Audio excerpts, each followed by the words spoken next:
오늘 하나님께서 우리에게 주시는 말씀의 제목은요, 허물과 죄로 죽었던 너희를 살리셨도다 라는 말씀의 제목입니다. 우리 제목을 한번 눈여겨보십시오.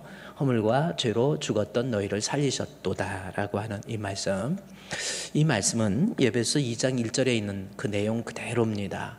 에베소 2장 1절 말씀에 보니까 그는 허물과 죄로 죽었던 너희를 살리셨다라고 하는 거예요. 죽었던 존재를 살려주셨다라고 하는 거예요. 누가? 그가 라고 하는 겁니다.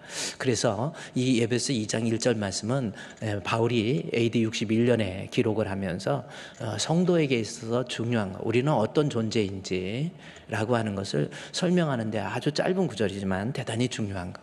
특별히 에베소서, 우리 골로새서 같은 경우는 우리 여러 가지 어떤 이단이나 또 기독론에 있어서, 특별히 기독론, 예수 그리스도가 누구인가라고 하는 기독론에 대해서 좀 자세히 설명한 책이 골로새서예요. 그래서 우리가 믿는 예수님이 어떤 분인가에 대해서 좀 알으려고 한다면 골로새서를 좀 읽게 되고, 그 다음에 이제 어떤 교리적인 내용, 로마서는 좀 길고 좀 어려운 내용도 있는데 교리적인 내용을 좀 알고 싶다 그러면 갈라디아서로 가면 됩니다. 그리고요, 오늘 에베소서는 교회론에 대해서 비교적 잘 설명해 놓고 있다라는 거지요. 교회라고 하는 것이 무엇인가 라고 하는 겁니다. 그러면 여러분은 이렇게 생각해요. 교회가 뭔가 그러면 지금 이 건물 안에 있는 이거 교회로 이렇게 생각을 하는데, 진짜 교회는 우리입니다. 성전, 성령 예수를 믿는 사람들이 하나님의 성전이 되고 교회가 되는 거예요. 그래서 특별히 에베소서에서 교회의 머리 이렇게 표현하고 있죠. 그러면 이것을 건물의 의미로서 어떤 집단적인 성도의 모임 맞는 말이긴 한데, 그걸로 생각하다 보니까 교회의 머리, 예수님이 다스리고 통치하는 교회, 우리 예수님이 다스리고 통치하는 교회, 그렇게 은혜롭게 해석을 할 수 있어요. 뭐 그럴 수도 있겠지만은 바울이 에베소서를 쓰면서 교회의 머리라고 할 때 정말 또 다른 의미가 있다라는 겁니다. 무슨 뜻인 것 같습니까? 제가 아까 얘기했듯이 교회는 예수를 믿는 우리 성도들이에요. 여러분 예수님 믿습니까? 그러면 나에게 있어서 머리가 뭐예요? 예수님이라는 겁니다. 좀 더 극단적으로 얘기해서 머리가 잘렸다, 생명이 없는 겁니다. 교회를 다닌다고 하면서, 교인이라고 하면서 머리 대신 예수 그리스도를 믿는 믿음이 없다, 생명이 없어요. 요한일서 5장 12절 말씀에 아들이 있는 자에게는 생명이 있고 하나님의 아들이 없는 자에게는 생명이 없는 거예요. 그러니까 에베소서를 읽다가 보면 정말 섬찟한 걸 느끼죠. 내가 교회를 다니면서 머리 없는, 뭐라 그럴까요? 이번에 파리 올림픽에서도 머리 잘린 그 모습이 또 딱 나와요. 머리 잘린 사람이 어떻게 살 수 있겠습니까? 머리가 없는 사람이 어떻게 제대로 판단할 수 있겠습니까? 사는 것 같지만 죽은 거 아닙니까?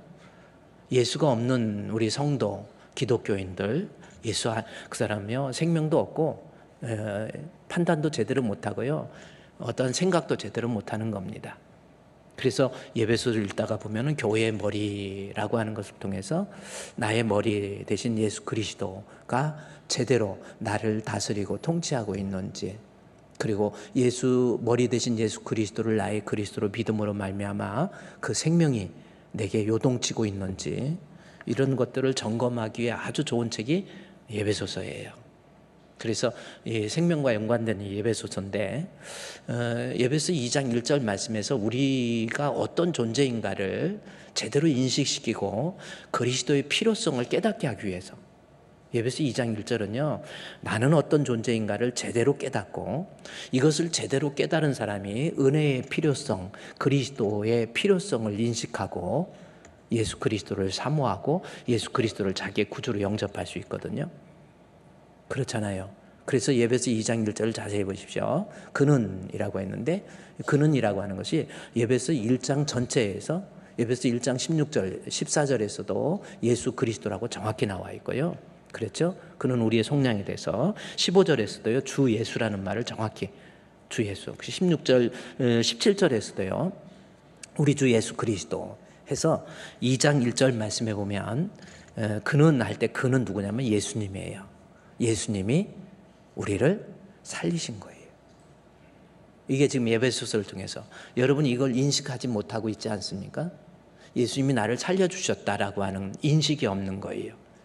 인식이 없으니까 그리스도에 대한 사모하는 마음도 없고 믿음에 대해서 어떤 갈급하는 마음도 없는 거예요. 우리 예수님이 나를 살려주신 거예요.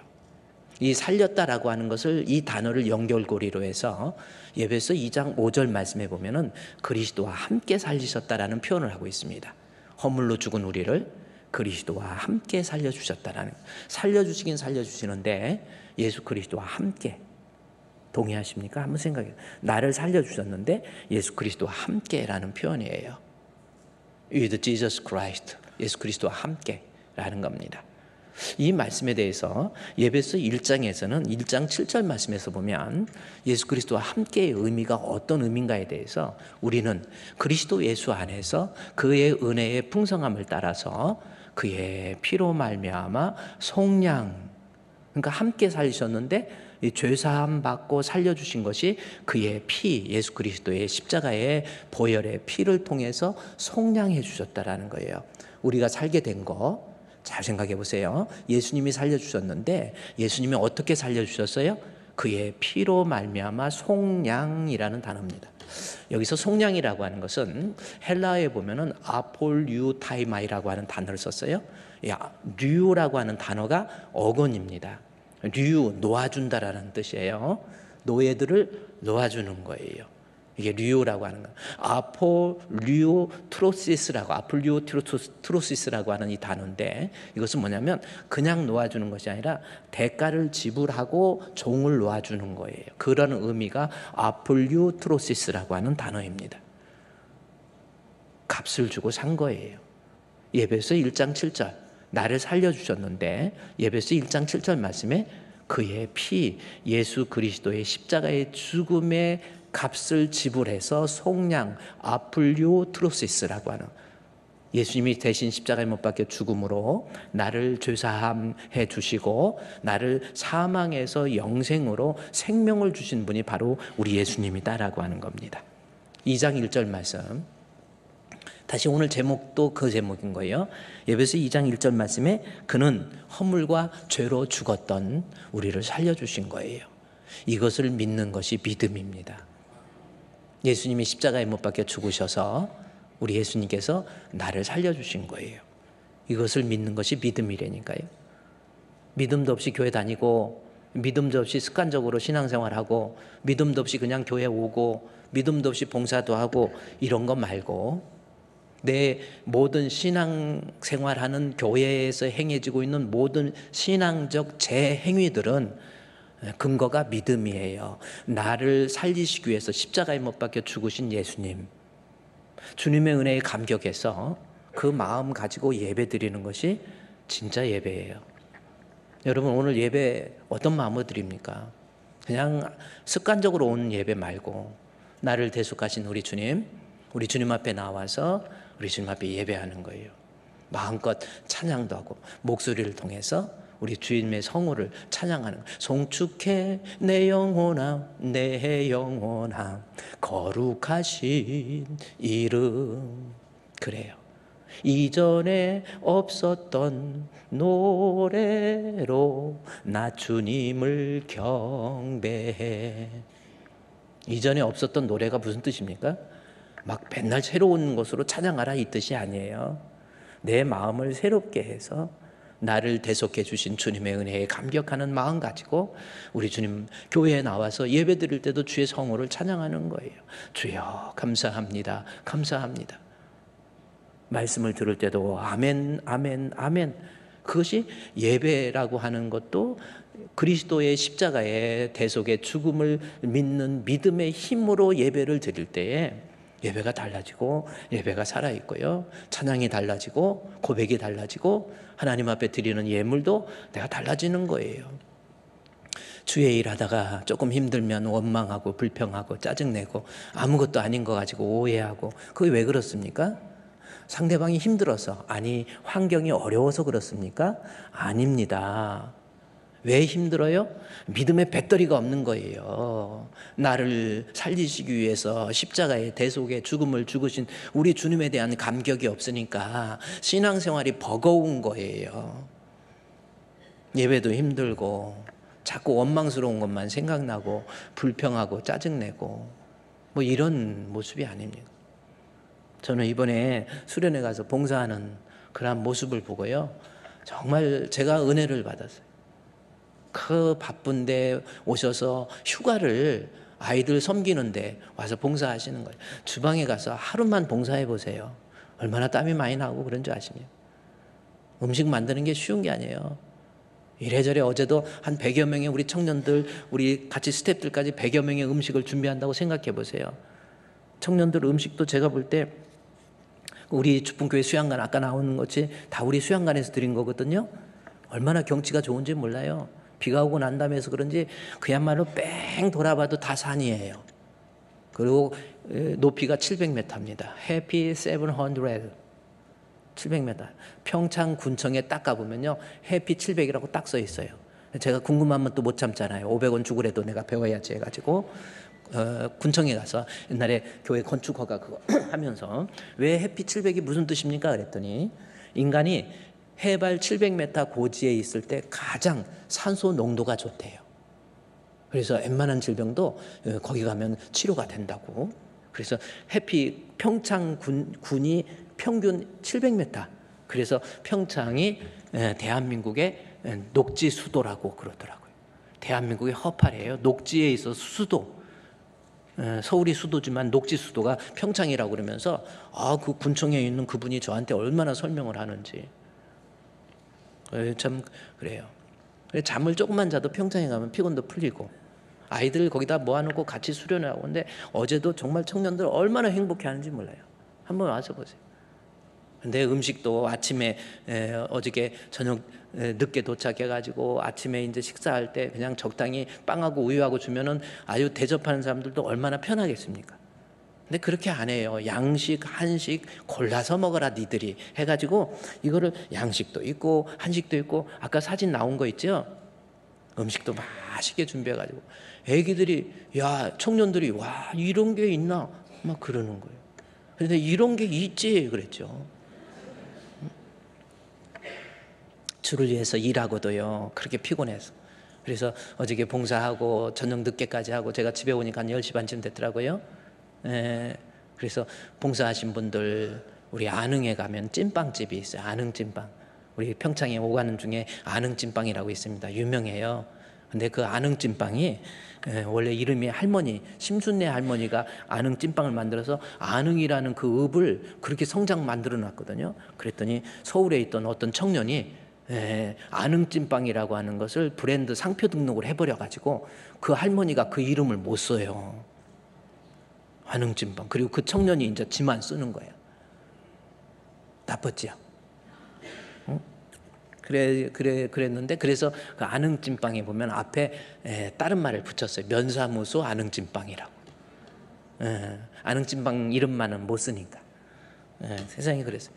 그래서 어저께 오면서도 안흥찐빵 거기에서 저녁 좀 늦었지만 식사하고 가자 해서 제가 이렇게 식사도 집사님, 권사님들 고생했습니다 하고 같이 식사도 오고 그러면서 참 안흥 밤에 늦게 이 안흥 읍내를 이렇게 한 바퀴 이렇게 걸어서 돌면서 참 행복해요. 우리 성도들이 이렇게 섬길 수 있다라는 거, 일할 수 있다라는 거.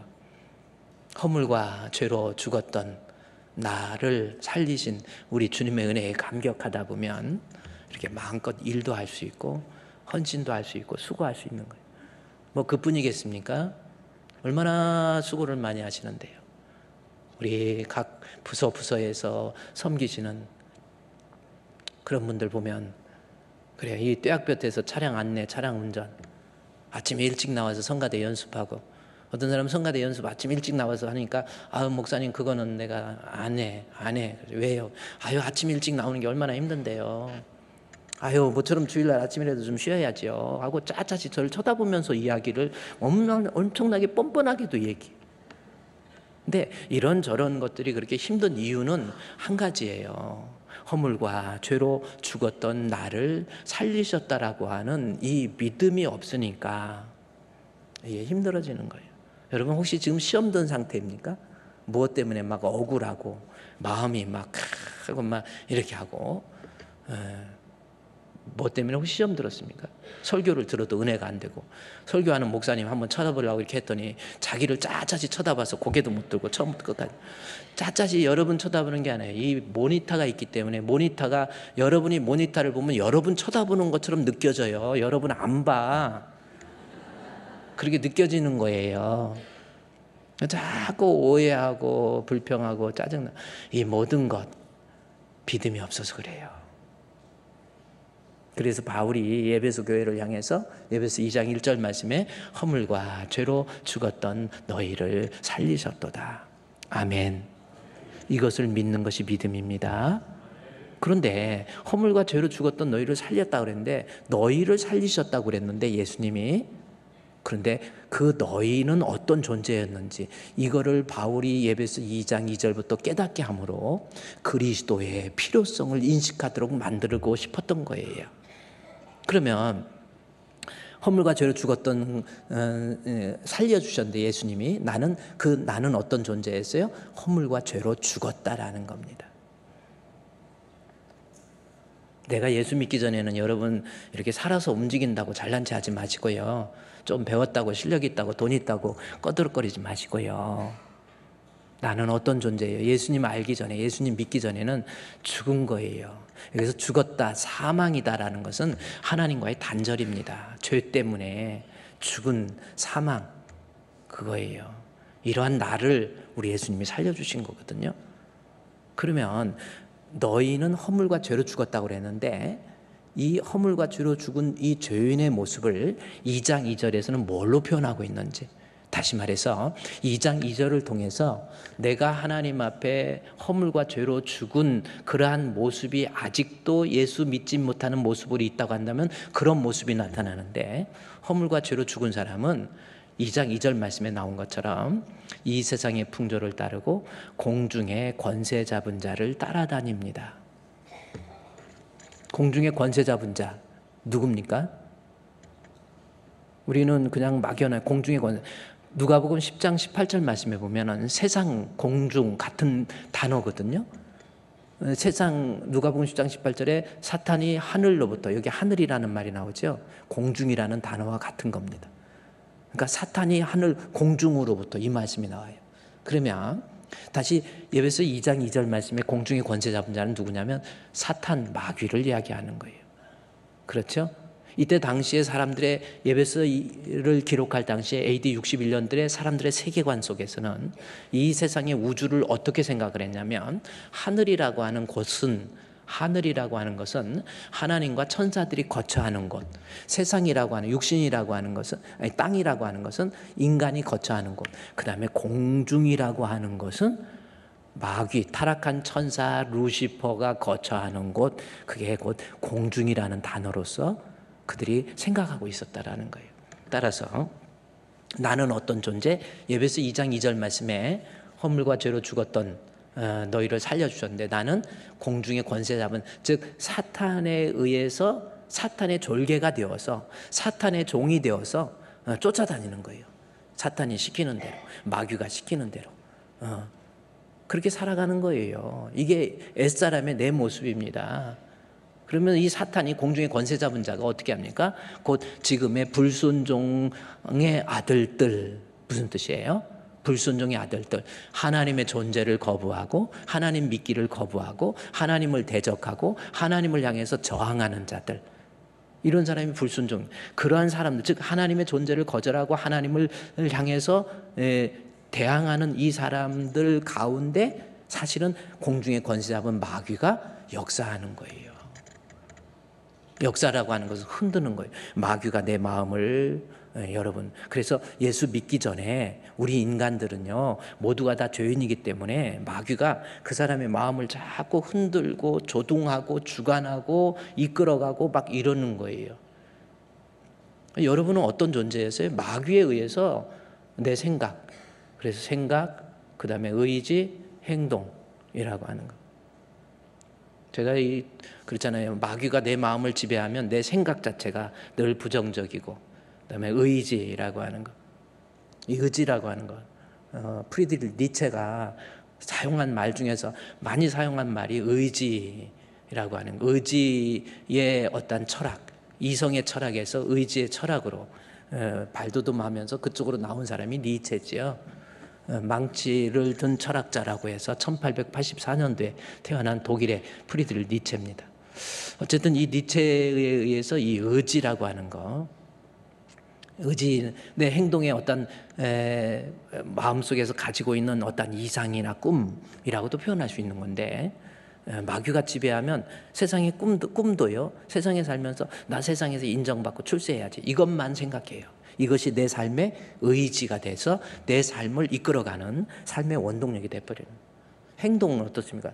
생각, 의지, 행동 자체가 다 타락한 거예요. 오염된 거예요. 인간의 본성이. 행동은 거칠어지는 거지요. 하마스적 기질을 가지고 저항하고 욕하고 싸우고 다투고 분쟁하고, 이게 뭡니까? 사실은 마귀가 내 마음을 지배하면 이 사람이 거칠어지는 거예요. 말도 함부로 하고요, 행동도 함부로 하고, 막 거친 모습이 나오고, 막 억울한 거 표출하고, 막 이런 모습이 나오는 거 아닙니까? 그게 내 마음을 마귀가 지배하면. 다시 에베소 2장 2절 말씀 보십시오. 내 자신이 어떤 존재인가를 제대로 자기 인식이 되어야 돼요. 그러면 불순종의 아들, 즉 예수를 믿지 않는 사람들의 마음을 공중의 권세 잡은 마귀가 주장하니까 이 사람의 살아가는 삶의 양태가 세 가지 모습으로 나타납니다. 여러분 아직까지도 이 세 가지 모습으로 살고 있다고 한다면 여러분은 예수 믿는 사람 아니에요. 공중의 권세 잡은 마귀가 내 마음을 주관하고 있다니까요. 이것을 제대로 인식해야 그리스도의 필요성을 내가 깨닫게 되고, 예수 아니면 나는 도저히 살 수 없다라는 것을 인식하게 되므로 그 사람이 신앙의 사람, 믿음의 사람이 될 수 있다라는 겁니다.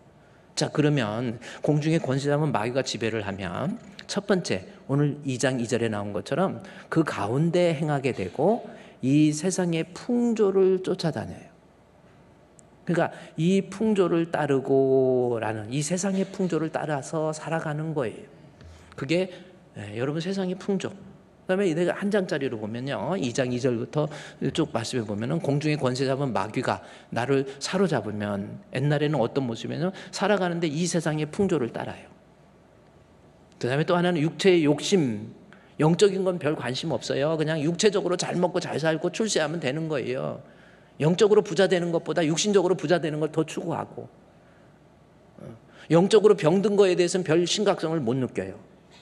마귀가 지배하면 영적인 병든 것이 더 무서운 거거든요. 근데 육신적으로 병든 거에 대해서 막 조금만 어디 감기만 들어도 나 이상해 아무래도 이상해 막 여기가 암 있나 봐, 저기가 암 있나 봐, 암 막 이러다가 진짜 암 생겨버려. 영적인 암 걸린 사람 한번 생각해 봤습니까? 점점 내 마음속에 나 아닌 악한 사탄 마귀가 내 마음을 지배하니까 영적인 암 걸리면요, 점점 어떤 사건에 대해서도 막 침소 봉대해가지고 크게 확대해서 거짓과 위선 속에서 막 사람을 향해서 뭐 이런 모습으로 나타나는 거예요. 육체의 욕심을 따라서 사는 거죠. 또 하나는 육체와 마음이 원하는 대로 지 마음대로 사는 거예요.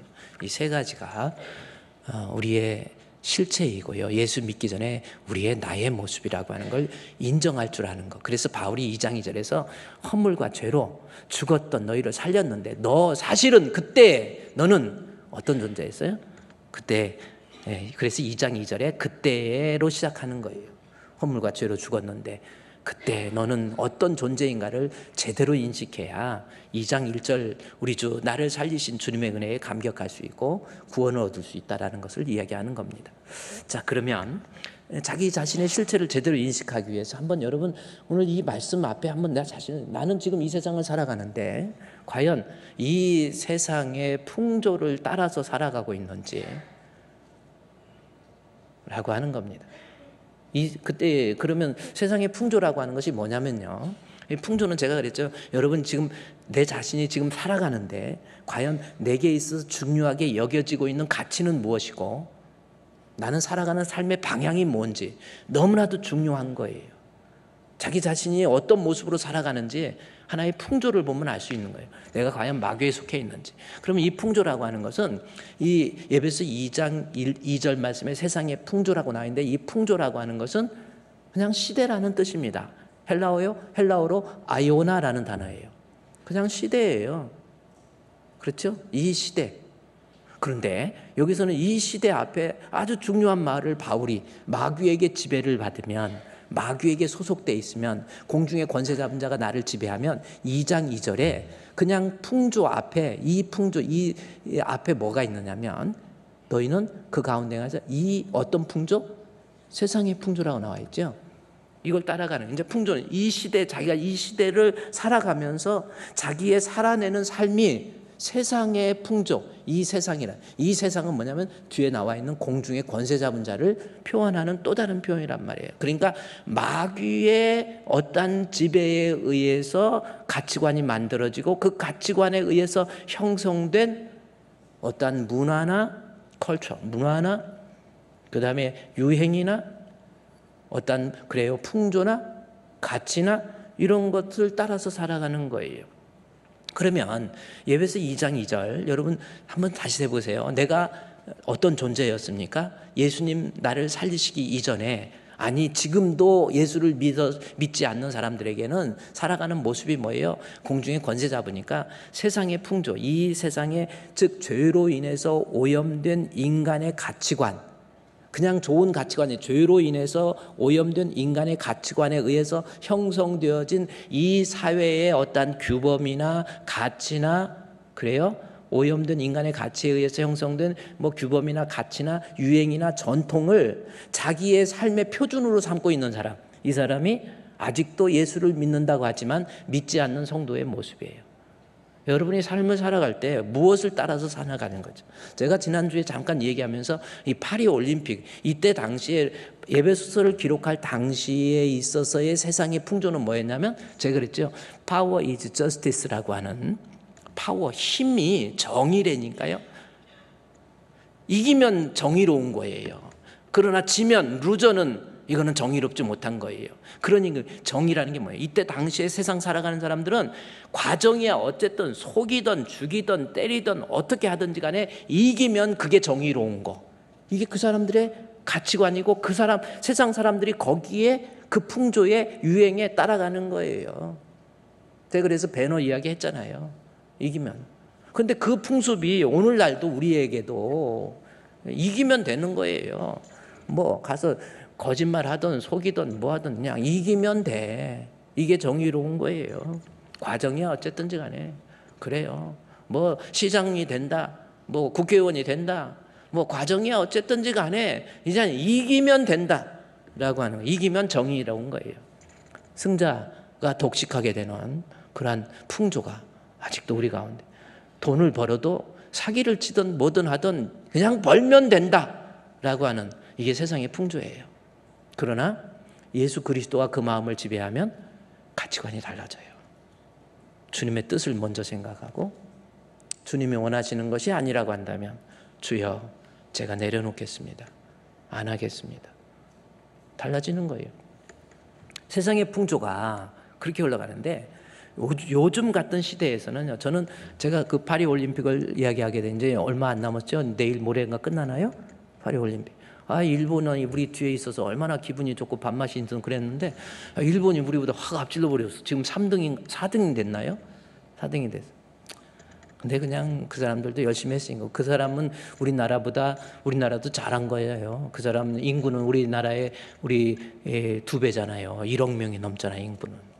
그리고 땅도 넓고, 그러니까 그만한 넓은 땅에서 그만큼 나오는 거다 생각. 우리는 조그마한 나라에서도 6등인가 7등 했죠. 대단한 거예요. 한국 선수 잘한 거예요. 공항에 올 때 내가 나가지는 못해도 잘한다고 환영을 해주고 싶어. 근데요, 이번에 파리 올림픽에서 제가 그랬죠. 개막식이 여러분 아주 대놓고 하나님을 모욕하는 거잖아요. 최후의 만찬이 왜 거기에 나옵니까? 그러면서 말한 거면 프리덤, 하나님으로부터, 신으로부터 자유예요. 신 없이 인간 살자. 이것을 개막식에다가 갖다 내놓는 거예요. 그리고 레이디 가가를 통해서는 동성애 차별하지 마라. 이게 세상의 풍조가 된 거예요. 뭐가 어때서? 나 이렇게 태어난 걸? born this way. 나 이렇게 태어났는데 뭐가 어때서? 동성애 차별하지 마. 이런 거예요. 이게 세상의 풍조인데, 교회 안에서도 성도들 아유 목사님 다른 종교 너무 그러지 마세요. 아유 뭐 아니라니까요. 그런 풍조에 우리가 쌓이면 안 돼요. 이 파리올림픽 마지막 거기 개막식 할 때 마지막에 보면요, 노스로 만든 아주 빼빼 마른 말의 형상을 만든, 그게 청백색 말입니다. 요한계시록 6장 8절에 나온 말이에요. 이게 왜 여기 세느강에 등장합니까? 센강에 이게 뭐냐, 요한계시록 6장 8절에 나와 있는 이 네 번째 이 사탄이에요. 네 번째 이 말인데, 종말이 나오는데 여기 창백한 로봇 말이 나오는데, 이 창백한 말이 요한계시록 6장 8절에 나와요. 이거를 형상화하고 재앙과 동시에 일어나는 대규모 전쟁, 전염병, 임대, 그래서 사람이 곧 죽게 될 것이다. 이게 세상의 풍조예요. 아무 생각 없이 이 세상을 바라보면 안 돼요. 흘러가는 모습이 공중의 권세 잡은 마귀가 내 생각을, 내 의지를, 내 행동을 지배하고 있는 이러한 모습이라. 제가 이거요, 이게 막 움직여갖고 센 강을 쭉 지나가거든요. 이 창백한 말이. 한번 제가 영상 한번 다른 목사님 그 내용을 한번 여러분 보여드릴게요. 지금 세상의 풍조가 이만큼 심각하게 흘러가고 있다라는 거예요. 보여주시고요. 올림픽 하는데 뭐가 나왔냐? 지금 여기 창백한 말탄자가 돌아다니는 저런 영상이 나온 거예요. 여러분 계시록 6장에 가서 보면 네 번째 말과 함께 말탄자가 나오는데, 그 네 번째 말이 창백한 말에, 거기에 탄자는 이름이 사망으로 돼 있고, 그 사망과 함께 지옥이 따라다니면서 수많은 사람들이 죽는 거를 예고하는, 이런 게 창백한 말탄자가 나타나는 하나님의 말씀인데, 그 많은 심볼 중에 올림픽 하는 이런 기간에 이제 다 죽을 거다 예고하는 거잖아요. 지금 우리가 사는 세상이 이런 세상이에요. 여러분, 세상이 지금 어떻게 흘러가고 있습니까? 마귀가 앞으로 지배할 거이고, 하나님 없이 우리 살자. 이게 파리올림픽의 슬로건이에요. 자유, 평등, 그 다음에 포용성, 다양성 속에서의 포용성. 인정할 수 없는 거예요. 세상이 아무리 마귀에 의해서 흘러간다 할지라도 우리의 가치관은 변화될 수 없는 겁니다. 그냥 이 세상에 흘러가는 죽은 물고기처럼 흘러가는 대로 흘러갈 겁니까?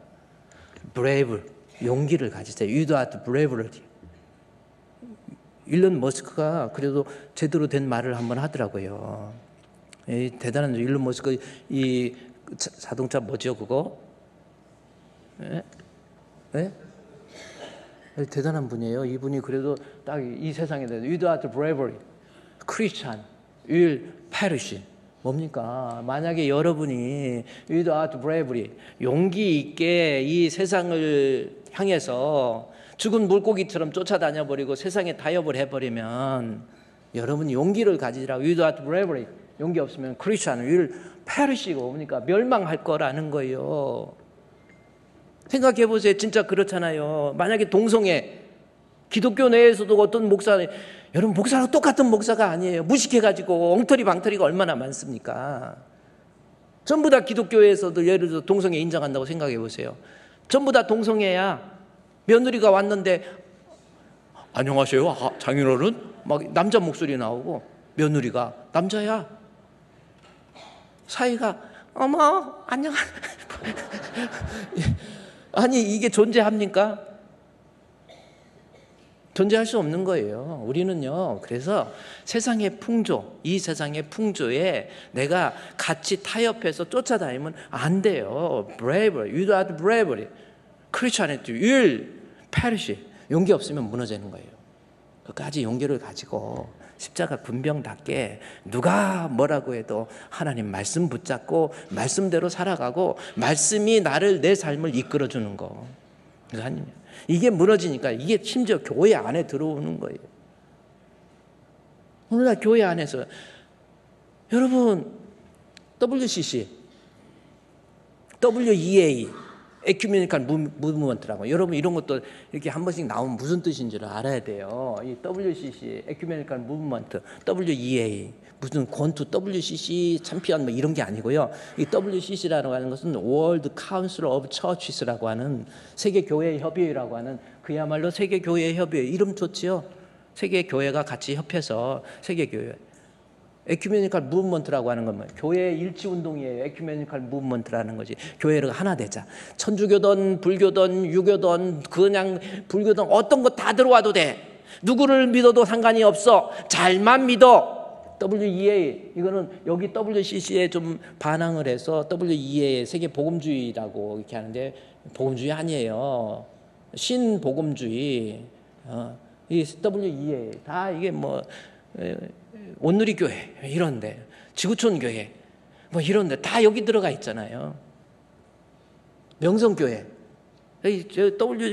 WCC 세계교회협의 회의할 때 거기 모여가지고 간부 감투 준다니까 좋아가지고 여기 이분이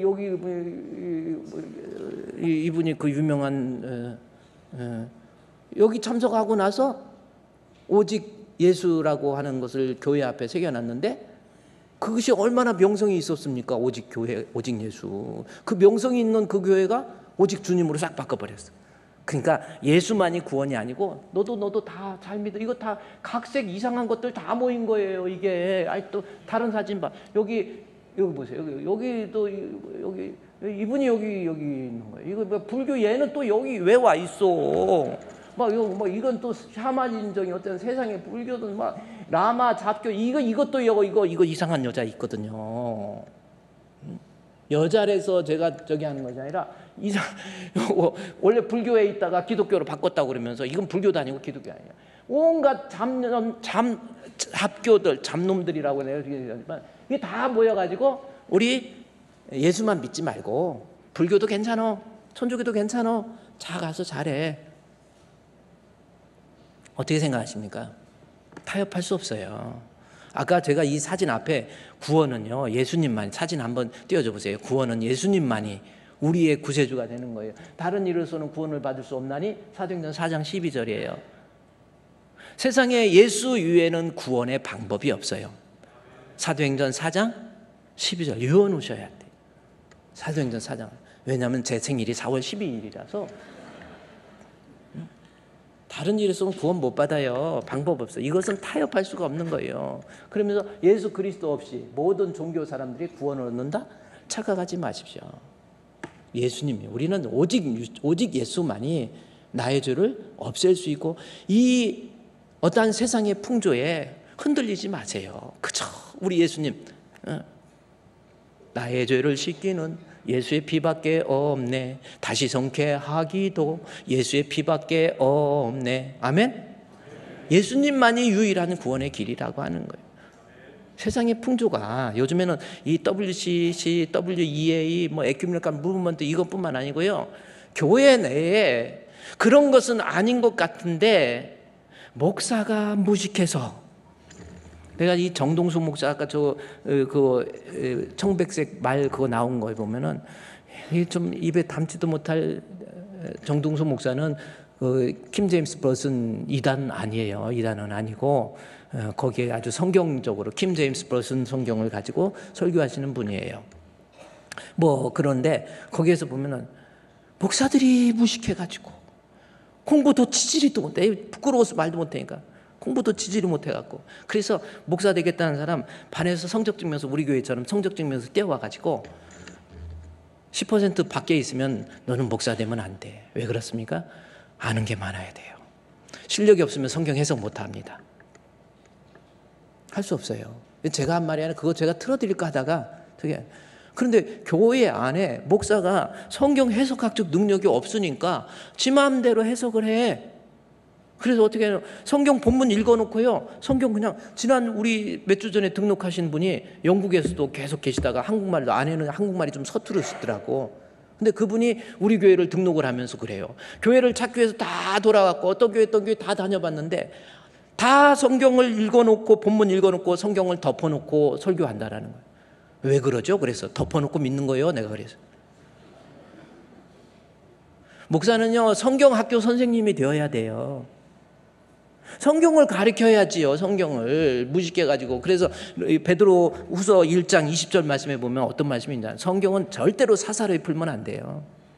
자기의 사감을 집어넣어서도 안 되고 무식해서 성경을 억지로 막 사사로이 풀어버려요. 나중에 베드로 후서 3장 16절 말씀에 나오잖아요. 무식한 자들이 성경을 억지로 풀다가 여기 보자. 무식한 자들이, 굳세지 못한 자들, 그것을 억지로 풀다가 스스로 멸망에 빠져버리잖아요. 이 무식한 자들과 굳세지 못한 자들 다른 사람이 아니에요. 그리스도에 대한 확고한 신앙이 없는 거예요. 그걸로 끝나는 게 아니라 거기에 무식까지 더해진 거야. 여러분 제대로 분별을 해야 돼요. 목사 중에서도 믿음도 없으면서 거기에 무식까지 더해졌어. 그래갖고 성경을 억지로 풀어요. 지 마음대로 그럴듯하게 풀어버려. 아주 없는 말 만들라고 거짓말 하지요. 그래야 이제 거짓말 해갖고 나중에 어떻게 합니까? 성도를 이용해야 될 거 아니에요. 그러니까 거기에다가 막 거짓말 살짝 불어넣어가지고 성도 꼼짝 못하게 끌고 가는 거예요. 막 병 고친다 뭐 한다 막 물고기 2마리에 보리떡 5개로 5,000명을 먹였다. 여러분 그게 무슨 뜻인지 아십니까? 예수님의 기적을 나타내기 위한 본문이 아니에요. 하늘에서 내려온 생명의 떡이라고 하는 것을 말하기 위한 하나의 예화지. 그 내용이지. 그걸 가지고 그걸 예수님의 기적을 베푼다. 오병이의 기적을 베푸겠다 해갖고 내가 귀신 쫓아내줄게 해갖고 모여 해갖고 귀신 쫓아낸다 그러고 왜 거짓말 합니까? 그래갖고 막 심야기도도 뭐 새벽 2시부터 모아갖고 귀신 쫓아내준다 그래. 정말 하나님 앞에요. 이 무식해서 그러는 거예요. 그걸 또 좋다고 찬송가도요. 엉터리 방터리가 얼마나 많은 줄 아세요? 찬송은 목사라고 한다고 한다면 찬송에 대한 기본적인 소양부터 갖추고 있어야 돼요. 찬송이라는 것은 말씀을 통해서 우리에게 은혜를 주시고 그 은혜에 감격해서 내가 사람이 만들어서 하나님께 드려지는 선물이에요. 그래서 원래는 찬송가 부를 때 앞에서 나와서 찬송가 부를 때도 오늘도 찬송은 잘 못하지만 가사를 통해서 은혜 받으시기 바랍니다. 그런 말 할 자격이 우리에게는 없는 거예요. 찬송을 통해서 은혜 받으라 마라 자격이 없어요. 찬송은 내가 하나님께 드리는 선물이에요. 뇌물입니까? 내가 이 찬송 드릴 테니까 하나님 나 뭐 줄 거예요. 이겁니까? 아니에요. 은혜는 받은 은혜에 감격해서 하나님 앞에 드려지는 것이 찬송이에요. 그래서 영광은 오직 주님만 받으시는 거예요. 아멘. 이 찬송가도요. 제대로 찬송가에 저는 어떤 막 랩에다가 찬송가를 가사를 써갖고 이것을 찬송가라. 주일학교에 그런 거 들어오면 안 돼요. 랩이 헤비메탈, 락, 랩 다 사탄교회에서 쓰고 있는 노래잖아요. 그 더러운 그릇에 가사만 그리스도에 대한 내용이 있다고 그게 찬양입니까? 요즘 온누리 교회 같은 데도 보면 찬양이 들어오는데 엉터리야. 그게 어떻게 랩 여름 성경학교도 막 요즘 보세요. 랩이 들어와가지고 아이들한테도 난 예수가 좋아. 넌 예수가 싫으냐? 난 예수가 좋아. 이런 식으로 해버려요. 랩으로. 근데 이런 것들을 아무런 목사가 필터링 없이 이것이 과연 찬송인지 이게 또 그런 세속에 물들어가서 세상 풍조에 그 음악이 좋다 이거예요. 그게 좋은 겁니까? 목사들 자신도 찬송을 부르는데 아주 뽕짝으로 갖다 만들어가지고 아주 대놓고 막 십자가의 단단히 붙잡고 한번 제가 틀어줘 보세요. 제가 얼굴 알아도 할 수 없어요.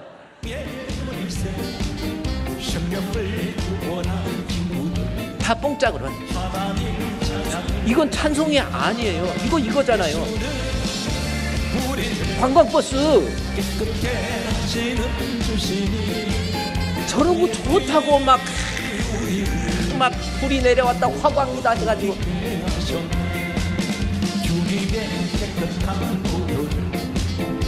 멋있습니까 여러분 세상의 풍조가 이렇게 무서운 거예요. 이거는 사탄교나 마찬가지라니까요. 저렇게 하면 너무 밋밋하니까 이제 또 옷도 한 번씩 이제 벗어가지고 이제 다르게 나오는 거예요. 찬송이에요. 찬송가 이게 뭡니까?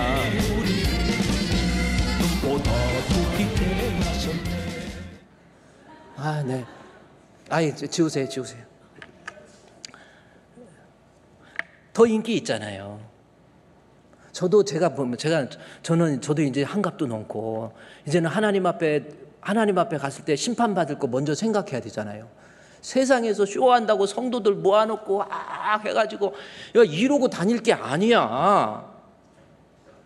세상의 풍조에 대해 설교를 하는데 또 가관이에요. 창세기 35장에 있는 창세기 35장의 설교, 창세기 35장 4절 말씀에 이 야곱이 형하고 화해한 다음에 집안이 평안하게 바단 아람에 거했다가 딸이 디나가 그 하몰의 족속한테 못된 일을 당하게 돼요.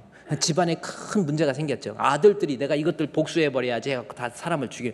자식들은 살인자 됐죠. 딸은 강간을 당해버렸죠. 가정이 난리가 난 거예요. 그때 창세기 35장에 보니까 베델로 올라가자.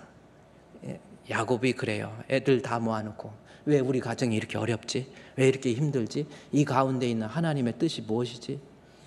어떤 사람은요, 살면서 문제 생기면 하나님 원망하고 불평하고, 그래도 야곱은 그래도 신앙이 있어가지고 왜 이런 우리 가정에 내 아들들이 살인자 되고 사방이 이제는 우리를 죽이려고 하는데 이제는 어떻게 살까? 베델로 올라가자 해가지고 올라가가지고 각색 이제 여지껏 지니고 있었던 하나님 믿는다 그러면서 귀걸이 뭐 이런 거, 이거 귀걸이 여차하면 금송아지 만들어서 사는 거거든요.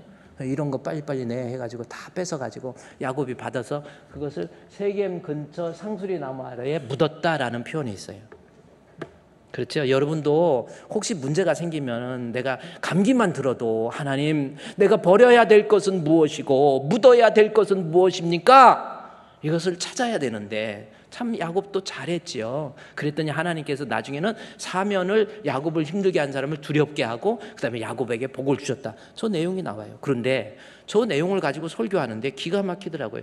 예수님과 상수리 나무, 말씀의 제목이 벌써 조금 이상하죠? 예수님과 상수리 나무라는 거예요. 그래 왜 그런가 했더니 상수리 나무는 예수님을 표현하는 겁니다. 말을 그럴듯하게 맞추죠. 그러면서 이 상수리 나무의 모든 죄악들을 다 묻었던 것처럼 우리 예수님 앞에 다 묻어버립시다. 십자가 돈돈이 묻자고 하면서 묻으라고 그러니까요. 다, 야, 우리 목사님이 영성이 너무 뛰어나죠. 저 상수리 나무에서 어떻게 예수님을 끄집어내지? 와 하고 열광하지요. 그거 아니에요. 정신 차리세요. 그런데 쫓아다니는 것 아니에요. 그러면서 예수님이 상수리 나무가 예수님으로 비유할 수 있는 이유가 뭔가 봤더니 상수리 나무 열매가 빨갛대. 혹시 상수리 나무가 참나무거든요. 도토리 나무야. 도토리 빨갛습니까? 열매가? 네? 안 빨간 것 같아 나는. 근데 막 어거지로 자기 주장을 사사로이 풀어서 만들어서 꾸겨 넣는 거예요. 그래서 예수님 상수리 나무는 열매가 빨갛다. 그래서 예수님의 보혈을 의미한다. 우리의 모든 죄는 예수님의 보혈로 사함을 받아야 됩니다. 십자가 돈돈이 묻자고. 그러면 와 또 이게 뭔 짓 하는 거예요. 이거 세상의 풍조 아닙니까? 그래 목사가 그래서 제대로 공부해야지 어디서 해가지고 그것뿐만 아니라 마태복음 5장 13절 설교를 하는데 또 기가 막힌 설교예요. 너희는 세상의 소금이래. 5장 13절 너희는 세상의 소금이니 그랬더니 이거 가지고 여러분 우리는 세상의 소금입니다. 첫째 소처럼 살아야 됩니다. 둘째 곰처럼 살아야 됩니다. 소는 무슨 뜻입니까? 주인을 위해서 열심으로 일생을 일하다가 나중에 고기까지 다 주인한테 주고 있습니다. 여러분 그게 무슨 기독교입니까? 코로나 이후에 정신 차려야 돼요. 그렇게 흘러가고 있단 말이에요. 말씀을 해석할 수 있는 능력이 그냥 세상의 소금이라는 거 낯을 잃지 말고 그리스도인으로서 낯을 다하라 이렇게 해석하면 되는 거예요. 물론 중세 오리겐에 의해서 알레고리칼 인터프리테이션이라는 게 있어요. 알레고리칼하게 성경을 해석한다라고 하는 거. 그래서 비슷하게 해석을 하는데 이게요 영성이 좋은 게 아니에요. 그냥 하나님 말씀 성경 본문에서 저자가 말하고자 하는 신학적 의도를 정확히 파악해서 거기에서 생긴 메시지를 목사님은 프리칭 해주면 돼요. 목사의 메시지가 아니라니까요. 그래서 설교를 어떤 교회는 파스터 메시지라고 나있는데 아니에요. 파스터는 프리칭 선포하는 거예요. 지 말하지 마시고 그런 교회에 미혹되지 마세요. 저도 목회하면서 내가 조금만 거짓말하고 해가지고 하면은 성도들 막 모아놓고 꼼짝 못하게 할 수 있을 것 같아요. 그렇게 하면 안 되잖아요. 세속에 누가 뭐라고 해도요 우리는 돌아가니 한이 있더라도 하나님 말씀 할렐루야! 이 교회를 이렇게 지키는 거, 말씀을 통해서 생긴 믿음이 구원 얻는 믿음이지. 말씀 제껴놔버리고 어떤 교회는 도덕과 윤리를 또 얼마나 강조해. 우리 착하게 삽시다, 선하게 삽시다, 우리 이 세상 살면서 사랑하면서 삽시다. 말은 좋지요. 기독교는 사랑의 실천의 종교가 아니에요. 윤리적으로 도덕적으로 내 자신을 좀 함양하고 끌어올리기 위한 종교가 아니에요. 그러면 불교로 가시고 유교로 가세요. 기독교는 믿음의 결국은 예수님 알고 예수님 믿고 구원받는 것이 기독교예요. 엉뚱한 교회 찾아다녀가지고 나이가 들수록 정신 차리세요. 내가 정말 죽을 때 내 안에 말씀을 통해서 예수가 내 안에 계시고 그 예수 믿는 믿음 통해서 구원 얻는 사람 되어야지. 막 세상으로 올라가고 그런가. 아니, 데코레이션이 아니에요. 기독교는 그냥 적당히 그게 아니라니까요. 예수님 알고 예수님 믿고. 세상 풍조가 교회로 들어온다고 우리 교회까지 들어올 겁니까? 아니에요. 누가 뭐라고 해도 하나님 말씀 놓지 말아야 되는 거 바로 이 기독교입니다. 에베소 2장 2절 말씀 다시 한번 보십시오. 에베소 2장 2절에 세상의 풍조, 여러분 어떻습니까? 한번 보세요. 세상의 풍조를 따르고 있는 사람은 아닙니까? 우리는 하나님 말씀 예수 따라가고 복음 순종해야 돼요. 승리하시기를 바랍니다. 하나만 더 봐야 돼요. 그 다음 절 말씀해 봅니까? 에베소 2장 3절. 전에는 우리도 다 그 가운데 우리의 육체의 욕심을 따라서 지냈다라는 말씀 있죠. 육체의 욕심입니다. 내가 마귀에게 지배를 받았던 옛날의 모습은 뭡니까? 영적인 건 별 관심 없고 육체적으로 잘 되면 되는 거예요. 육체적으로 성공하면 다 성공한 겁니다. 영적으로 부자 되는 거 별 관심 없어요. 육신적으로 부자 되면 나 성공한 거예요. 그게 마귀가 내 마음 지배하고 있는 육체의 욕심을 따라서 살아가고 있는 그러한 모습들 어떻게 생각하십니까? 제가 아까 니체 이야기를 했는데 프리드리히 니체라고 하는 사람이 그 사람이 쓴 책에 짜라투스트라는 이렇게 말했다라고 하는 그 책이 있어요. 니체 하면 유명한 쇼펜하우어하고 니체하고는 염세주의를 이해하는데 아주 중요한 철학자입니다. 저는 이분의 니체 하면 생각나는 게 코수염, 부럽기도 하고 코수염. 이분이 보통 천재가 아니에요. 6, 7살 때 웬만한 철학적인 사조 다 가지고 있었고요. 음악적으로 천부적인 소질을 가진 사람이 니체입니다. 대단한 사람이에요. 목사 아들입니다. 그러니까 목사님 아들, 장로님 아들들이 조심해야 돼요. 잘못되면 잘하면 좋은데 잘못되면 깡패, 그런 깡패가 없어요. 하나님 우습게 알고. 나중에 니체가요, 하나님, 이게 독일어거든요. 알죠. 뭘 알아요? 알죠. 이와 같이라는데 알죠. 그 다음에 슈라크. 이 슈프라케라고 하는 이 최하 발음, 이 CH 발음이 A로 끝나는 CH 발음은 흐로 읽어야 돼. BACH 영어로 보면 바흐로 읽어야 돼. 바하로 읽는다든지. 이게 일본 애들이 망쳐놓은 거야. 바흐, 슈라크. 알죠? 슈프라크 짜라투스트라라고 하는 거. 짜라투스트라라는 뭐냐면은 조로아스터라고 하는 거의 영어식 발음이 짜라투스트라예요. 조로아스터교를 만든 사람이 조로아스터라는 사람인데 그 사람은 이 팔레스타인 이 페르시아 지역에서 페르시아에서 조로아스터교를 만든 사람입니다. 이 사람을 희화해 가지고 이 짜라투스트라가 세상에 내려와 가지고 하는데 결국 이 내용 중에서 여러 가지 이제 망치를 든 철학자라고 그래 가지고 인간의 이성을 중심으로 한 철학이 아니라 의지를 중심으로 그 권력의 의지라고 하는 책을 마지막에 쓰다가 미쳐가지고 막 피아노 꽝꽝 치고 미치다가 하나님 없다고 그랬는데 결국 나는 지옥 간다고 그러고 죽은 사람이 니체예요. 니체 같은 사람 되지 마세요. 근데 이 사람이 뭐냐면 이 세상을 살아갈 때 아주 유명한 말을 해요. 대지의 삶을 사랑하라. 한번 따라할까요? 대지의 삶을 사랑하라. 이 돼지 같은 삶을 사랑하라는 거예요. 돼지의 삶을 한번 띄워줘 보세요. 그 돼지의 삶을 사랑하라라고 하는 이 니체가 한 말입니다. 근데 이 짜라투스트라는 이렇게 말한다고 해서 이 돼지의 삶을 사랑하라. 돼지의 삶이 아니고 돼지의 삶. 이게 이 사람의 철학이에요. 이게 뭡니까? 여러분 지금 돼지의 삶은 영적인 거. 이 내용의 핵심은 뭐냐면 절대자, 영원한 것과 절대자는 없다. 영원은 천국 지옥이거든요.